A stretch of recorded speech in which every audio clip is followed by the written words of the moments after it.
ఎవరికి భగవంతుడు పట్టడు, కానీ లోకంలో ఐశ్వర్యాలన్నీ కావాలి, అవునా లేదా? ఈ ఐశ్వర్యాలన్నీ కలిపితే మహాలక్ష్మి. ఈ ఐశ్వర్యాలు ఎవడివో ఆయన నారాయణుడు.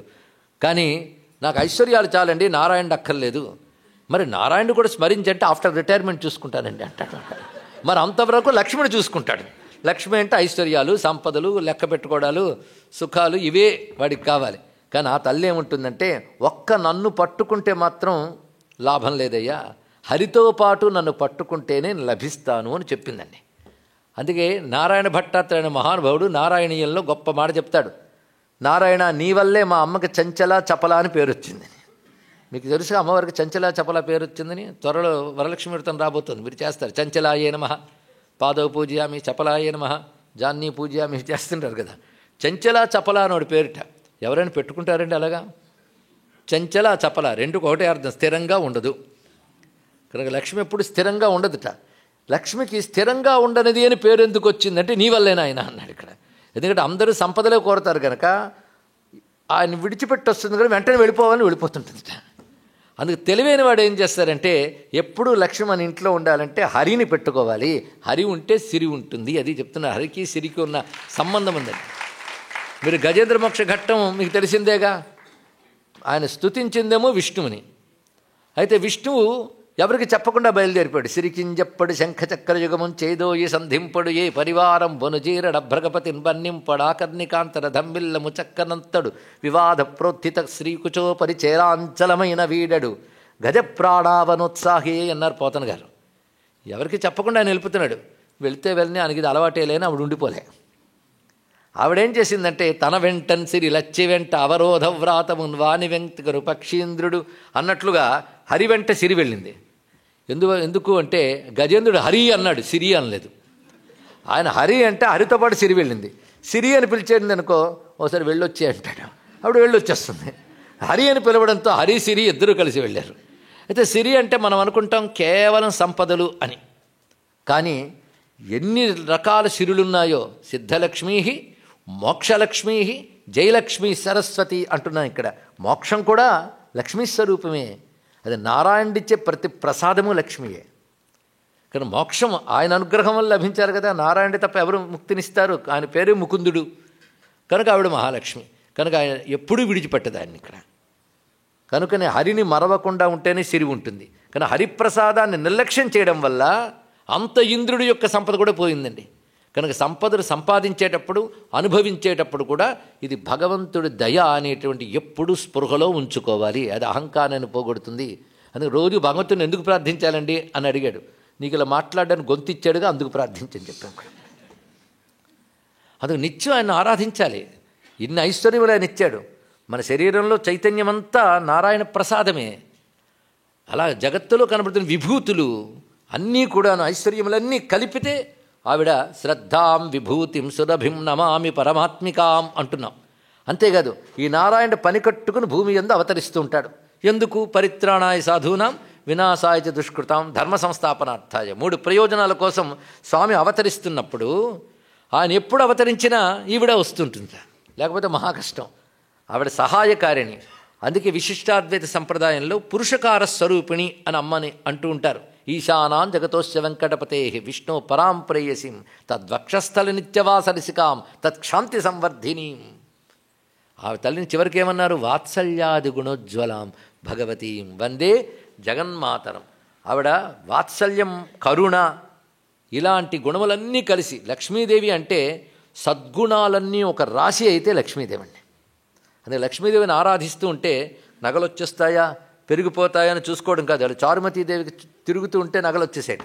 నేను ఇన్ని ప్రదక్షిణ చేసిన కానీ నా నగలు కనిపించట్లేదండి అంటే అందులో అంతరార్థం ఏంటంటే, అమ్మవారిని ఆరాధిస్తే సద్గుణాలు రావాలండి. ఎందుకంటే లక్ష్మీదేవి శుద్ధ సత్వస్వరూపిణి. శుద్ధ సత్వం అంటే ఆవిడ. శుద్ధ సత్వం అంటే రజోగుణ తమోగుణ వికారాల్లో అదేమిటో అవి ఎప్పటికీ వదలవు బతుకుని. అదే బాధాకరం. వాడంటే వీడికి పడదు, వీడంటే వాడికి పడదు. వాళ్ళు వీళ్ళు కలిసి గుళ్ళోనే ఉంటారు కానీ గ్రూపులు. ఒకరిని చూస్తే ఒకరు తట్టుకోని లక్షణం. ఈ దరిద్రం ఎప్పుడు వదులుతుందో అప్పుడు కానీ బాగుపడమండి. తెలుసుకోండి. ఇక్కడ కలిసి ఒక మహాలక్ష్యం కోసం పనిచేయాలి. పడకపోవడాలు ఏంటండి? ఎవరిని పంచుకుంటారు? దేవుణ్ణి పంచుకుంటారా? గురువుల్ని పంచుకుంటారా? గురువులకి దేవతకి అందరూ సమానమే. ఆఖరికి ఆ పంచకోటలు గురువు మీద దేవుడి మీద కోపగించుకునే దౌర్భాగ్యానికి వెళ్ళిపోతాం. వీటిని రజోగుణ తమో గుణాలు అంటారు. ఈ రజోగుణ తమో గుణాలు వదిలేస్తే కానీ శుద్ధసత్వం రాదు. అయితే మనకు శుద్ధసత్వం ఎలాగూ లేదు, మూడింటితోనే ఉన్నాం కనుక ఎలాగూ తొలగించలేకపోయినా తగ్గించుకోవాలి. గుర్తుపెట్టుకోండి, రజోగుణ తమో గుణాలు వచ్చేస్తూ ఉంటాయి, నువ్వే అబ్జర్వ్ చేసి తగ్గిస్తూ ఉంటావు. తలనొప్పి వస్తే మందు వేసుకుంటావే, దుర్గుణం వస్తే తొలగించే ప్రయత్నం ఎందుకు చెయ్యవు? ఇది చాలా అవసరం. అదుగు జబ్బు, అది నువ్వే పట్టుకో, ఐడెంటిఫై చేసుకో, పరిశీలన చేసుకో, ఇంట్రాస్పెక్షన్. అందుకని అవతలవాడు దుర్గుణాల గురించి ఉపన్యాసాలు ఇచ్చినప్పటికీ బతుకైపోతుంటుంది. ఇద్దరు కలిసారంటే మూడో వాడి గురించి మాట్లాడటమే, అదే పెద్ద టాపిక్. ఇష్టమైన సబ్జెక్ట్ ఏంటయ్యా అంటే ఆత్మస్థుతి పరనింద అన్నాడు ఒక ఆయన, కానీ భగవత్స్థుతి లేదు. చాలా బాధాకరమైన అంశం ఇక్కడ.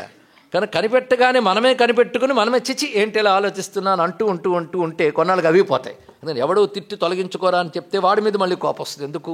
మనమే ఆలోచించుకుని మనమే తొలగించుకోవాలి. కానీ ఈ రజోగుణ తమో గుణాలు లేకుండా ఉండడం వల్ల కాదు, కంట్రోల్ చేసుకుంటూ వెళ్తుండాలి.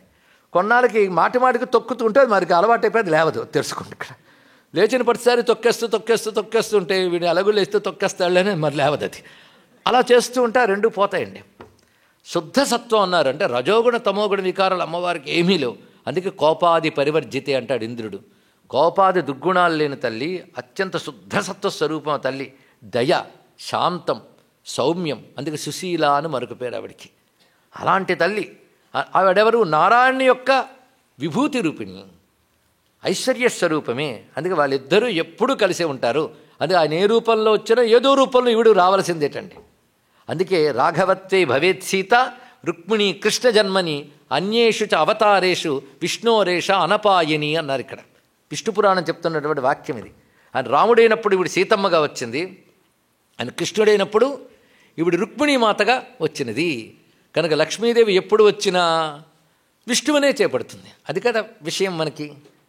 ఆ కళ్యాణాలు ఏవి తలంచుకున్నా లక్ష్మీనారాయణ కళ్యాణమే. అయితే కళ్యాణం ఎవరికి కళ్యాణం? లోక కళ్యాణం. ఈ మాట మనం వినుంటాం. కళ్యాణం అనే మాటకి మంగళం, శుభం, భద్రం, క్షేమం ఇన్ని అర్థాలు ఉన్నాయండి కళ్యాణం అనే మాటకి.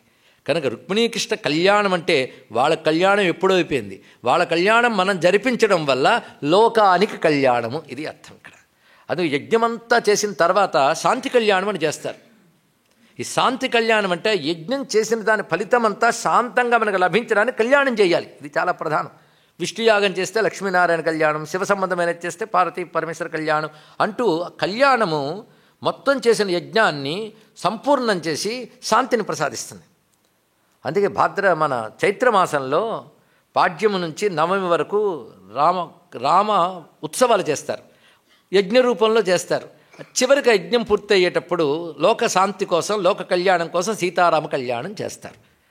నవమి నాడు ఉత్సవాలు పూర్తవుతాయి వారికి గనక, ఆ వసంత నవరాత్రుల్లో ఆ రోజు శాంతిగా కళ్యాణం చేస్తారు కనుక ఆ ప్రభావం చేత మొత్తం తెలుగునాట అందరూ రామనవమి నాడు కళ్యాణం చేయడమే అలవాటు చేసుకుంటారు. కానీ శాస్త్రంలో మొత్తం రామనవమి నాడు రామ జననమే చేయమని చెప్పారు. కానీ కళ్యాణం కూడా చేస్తున్నామంటే మన వైపు ఏర్పడిన సంప్రదాయం. కానీ వాళ్ళకి తర్వాత పాల్గొన మాసంలో పెళ్ళయింది వాళ్ళిద్దరికీ. పుట్టిన తిథి నాడు కాదు, కానీ కళ్యాణం చేయడంలో తప్పు లేదు, అది లోక కళ్యాణకరం. ఎందుకంటే ఒక్క రాముడిని ఏం భావిస్తామండి సీతమ్మ లేకపోతే? అది రామాయ రామభద్రాయ రామచంద్రాయ వేధసే రఘునాథాయ నాథాయ ఎంత చేసినా సీతాయా పతయే నమః అన్నారు. మా త్యాగరాజ స్వామి వారు అయితే మా జానకి చెట్టా పట్టగా మా రాజు వేతివి అన్నాడు. నీదేముందయ్యా, మా అమ్మ వచ్చింది కనుక అలా అయ్యో అన్నాడు. ఇక్కడ ఏదో బాగుంది. ఎన్ని కళ్యాణాలు చేసినప్పటికీ లక్ష్మీనారాయణ కళ్యాణం తర్వాత సీతారామ కళ్యాణం మనకి గొప్పగా అనిపిస్తుంది.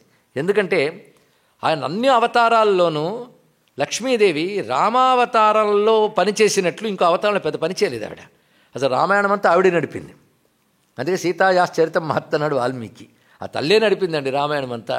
ఆవిడ కదిలి వెళ్ళకపోతే రావణాసురుణ్ణి చంపుతాడా రామచంద్రమూర్తి. అందుకే ఏది నెపం లేకపోతే రాముడు ధనస్సు ఎత్తాడు కనుక వాడిలో ఆయన ధనశ్శత్రాన్ని తగ్గట్టు ఏదైనా చెయ్యాలని చెప్పి ఆవిడే కావాలని వెళ్ళిందా అనిపించేటట్టు చేసిందంతా కూడా. అవునా లేదా? లేకపోతే లక్ష్మణుడు పంపడం ఏంటి, అది తీసుకెళ్ళడం ఏంటి? పోనీ బలవంతంగా తీసుకెళ్ళి పెట్టాడు. హనుమత్ స్వామి వచ్చినప్పుడు అమ్మ నీకేం పర్వాలేదమ్మా, నా భుజాల మీద కూర్చో తీసుకెళ్ళిపోతాను అన్నాడు. కానీ ఆవిడేమంది, నేను రానంది. ఎందుకంటే దొంగలా తీసుకెళ్ళాడు రావణాసురుడు, దొరలా నన్ను తీసుకెళ్ళాడు రాముడు అన్నది. అంతేగాని ఎవరికీ చెప్పకుండా నేను వచ్చేస్తే రాముడు గొప్పతనం ఎలా తెలుస్తుంది? పైగా నువ్వు నేను తొందరపడద్దయ్యా, ఆయన ఏం చెప్పాడు వచ్చేయి, నువ్వు ఎష్టాలు చేయకు, నన్ను తీసుకెళ్ళిపోతాను, నాకు నీ దౌత్య కార్యం చక్కగా తీసుకెళ్ళు.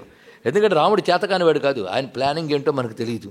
తీరా నేను వెళ్ళిపోయాను అనుకో, ఎంత పని చేసావు, నేను వచ్చి మొత్తం లంకనంతా దెబ్బ కొట్టి నేను తీసుకొద్దాం అనుకుంటే నా పని ఇలా ఆపేసేవేమిటి అంటాడేమో. కనుక ఆయన ఎలా చేస్తాడు ఆయనకే తెలుసు. ఆయన పని ఆయన చెయ్యనిద్దాం, మనం ఊరుకుందాం ఉంది ఇక్కడ. పైగా తాను రావణాసురుని అక్కడే దగ్ధం చేయగలదు. అందుకే నత్వాంకుర్మి దశగ్రీవా భస్మార్హతేస. ఎందుకంటే అసందేశాత్తు రామస్య తపస్సానుపాలయన్. రాముడి నుంచి సందేశం రాలేదు, నా తపస్సు నిన్ను శపించి ఎందుకు ఖర్చు చేసుకోవడం ఆగాను, లేకపోతే నేను తగలబెట్టిగలను జాగ్రత్త అంటుంది. భయపడతాడు రావణాసురుడు. అంటే ఒక మహాకార్యం కోసం వాడు వచ్చి కూర్చు